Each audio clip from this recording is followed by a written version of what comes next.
Today's headlines brought to you by Malabar golden diamonds. Marthoma മെത്രാപൊലിത്തയായി ഉയർത്തപ്പെട്ട ശേഷം ആദ്യമായി ഹൂസ്റ്റണിൽ എത്തിച്ചേർന്ന മലങ്കര മാർത്തോമ സുറിയാനി സഭയുടെ പരമാധ്യക്ഷൻ ഡോക്ടർ തിയാഡോഷ്യസ് മാർത്തോമ മെത്രാപൊലിത്തയ്ക്ക് ഹൂസ്റ്റണിൽ ഊഷ്മള സ്വീകരണം നൽകി. മെയ് 11 പേർലാൻഡിലുള്ള ട്രിനിറ്റി മാർത്തോമ പാർസനേജിൽ വെച്ച് ഇടവക ഭാരവാഹികളും കൈസ്ഥാന സമിതി അംഗങ്ങളും ചേർന്ന് തിരുമേനിയെ സ്വീകരിച്ചു. മെയ് 16 ഞായറാഴ്ച രാവിലെ 8:30 വിശുദ്ധ കുർബാനയ്ക്ക് തിരുമേനി മുഖ്യ കാർമ്മികത്വം വഹിക്കും. ആരാധനയോടനുബന്ധിച്ച് 10 കുട്ടികൾ അഭിവന്ദ്യ തിരുമേനിയിൽ നിന്നും ആദ്യ കുർബാന സ്വീകരിക്കും.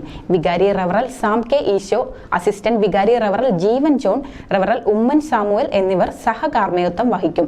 ഇപ്പോഴുള്ള ദേവാലയത്തോട് ചേർന്ന് നിർമ്മിക്കുന്ന പുതിയ ബിൽഡിംഗ് പ്രൊജക്ടിന്റെ ശിലാസ്ഥാപന കർമ്മവും തിരുമേനി നിർവഹിക്കും. ട്രിനിറ്റി ഇടവകയുടെ വലിയ നോമ്പിനോടനുബന്ധിച്ച് നടന്ന സന്ധ്യാ നമസ്കാര ശുശ്രൂഷകൾക്കും തിരുമേനി നേതൃത്വം നൽകി വരുന്നു.